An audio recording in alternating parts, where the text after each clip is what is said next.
Good morning, YouTube. Ian here from Coolice Charge Case and Power Supplies. Hope you're all safe and well and enjoying whatever day you're having or evening you're having wherever you are in the world.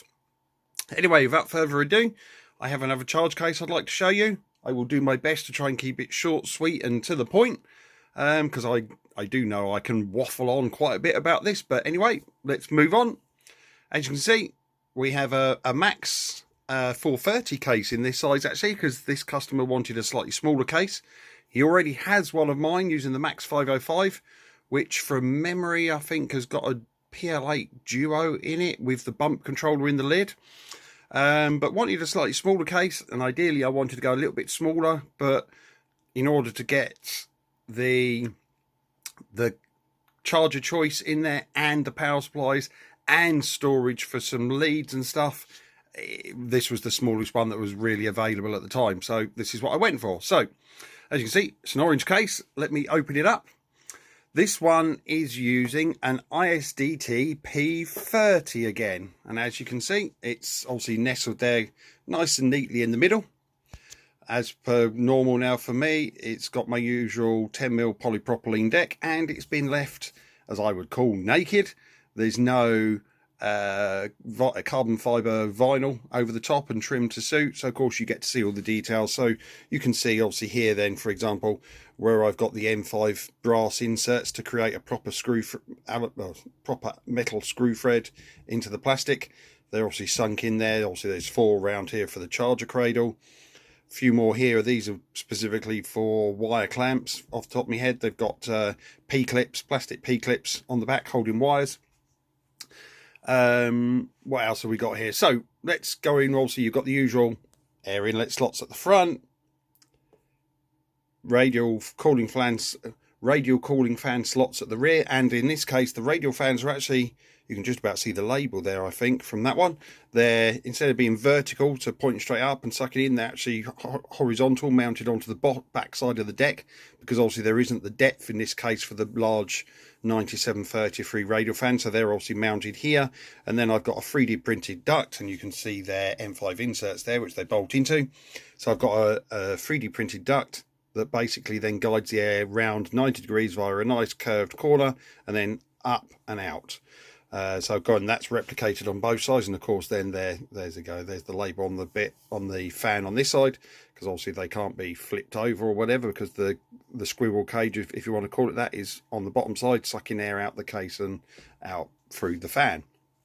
We also have then up here an XT90, which is obviously then going to be used for an external DC input or a DC 25 volt DC output when using the internal power supplies, because he wanted the ability to run either AC input or DC input via a large capacity LiPo, no doubt. Above that, spring flat AC connector, which I've gone to these at the moment because also they seem to be quite good, and it just helps stop any crap getting in there or any rubbish getting in there unnecessarily. Next to that then we have the battery isolator switch, which is what I implement then to obviously disconnect the internal power supplies from the external feed to stop them being backfed through the wrong direction. So obviously that's there right slap bang in the middle. To the left of that then we have the usual twin USB charge ports as normal, which are, you know, it's also got the little LED display in the middle. So that works well. And then of course then the charger slap bang in the middle, and then flanked on either side by the main charging ports. And in this instance, because the customer's got Riva Electric's MPA boards already, the plan was for me then to obviously keep them usable with this case. So I've got the 4mm shrouded 4mm bullets there, and the only other thing I need to make him up admittedly is an XH to XH adapter lead for his 2 boards, which I'll do later today admittedly, because obviously the MPA by default comes with the JST PAs, and on his other case he's obviously got my small custom PCB by Steve Smith that obviously incorporates both the JST PA and the XH then, so you can plug either or in, but we didn't want to put that on this case because then obviously it adds increased cost, which wasn't necessarily needed in this instance. In the middle, again below the charger, as you can see, we've got my UK 3-pin plug holder. So the plan is then obviously we can have the AC lead stored on the deck itself and obviously held in place by the lid, or when the lid is closed then obviously it's all in there, so that should work quite well. The eagle-eyed among you will notice some form of these little 3D printed corner pieces kind of thing, and there's 2 pairs. So there's a set on this side and the set on this side, and they kind of look like eyebrows, but real funny shaped ones. But anyway, they are MPA storage, or should I say holding pens. I'm going to call them MPA holding pens, because basically on his previous case that I built for him, which I've built obviously the laser cut lid tidy in the lid, which I might put a picture to later at the end of this video. So of course then he can obviously mount the boards in the lid, and then it's got Velcro straps that then go across it and keep them in place. On this, there wasn't really the depth in this lid, so we still wanted to hold these MPA boards in this case, but again, not adding too much cost and complexity and unnecessarily. So what I came up with is quite nice and simple, and I need to obviously figure out something with the leads in the lid as well. But basically, the MPA then just basically sits in those. There's obviously a little movement, you can hear it, but not a lot.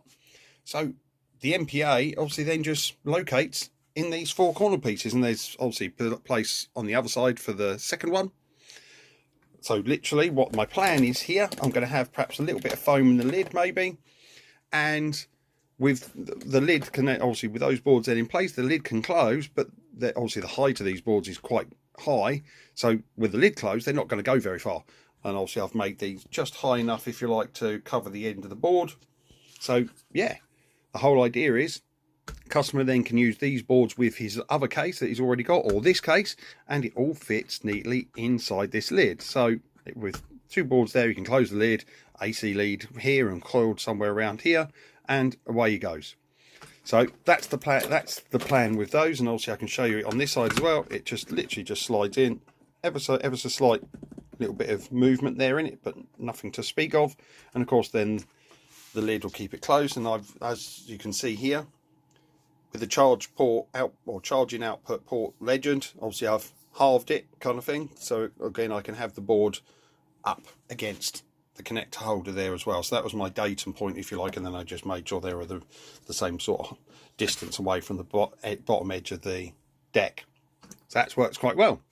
And then the lid, what my plan is, I'm going to have a look in a bit again on something. I was going to try and perhaps put maybe some form of 3D printed channel somewhere. It can't go here because of course then when the lid closes it could interfere with the knob, so it'd have to go just perhaps one here and one over on the other side, some form of like little U-shaped clip from the other side, so that these wires then could lay in it and obviously be stopped from flapping around too greatly.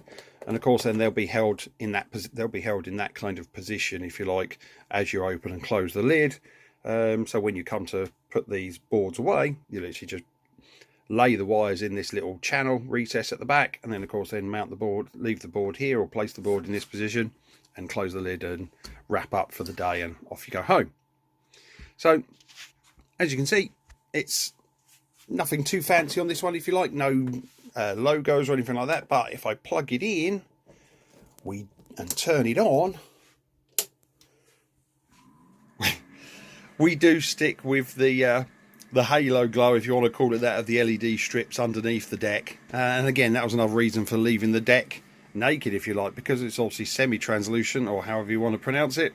It obviously allows some light to shine through, which creates a little bit of a different effect. And of course then you can see the darker areas is where I've obviously got details mounted to the bottom of the deck. So big radial fan here and a big one over the other side. We can turn on the USB charge port. There we go. So we've got 24.7 volts coming out the power supply. And of course then if I turn the battery isolator switch, we've now disconnected the power supplies from powering all the components on the deck. Obviously the power supplies are still powered up and running, and so I can easily just turn it back and everything comes back to life. And there we go. This is for Donny. I hope he enjoys it. I think he's coming to collect it, I think on Tuesday from memory. I've got a couple of last little things to wrap up, and then that's it. It can be on the side ready to go. Once, as normal, thanks for watching. Please like, share, subscribe, and for all your charging needs, you know where to find me. Coolice charge case and power supplies. Take care. Bye bye.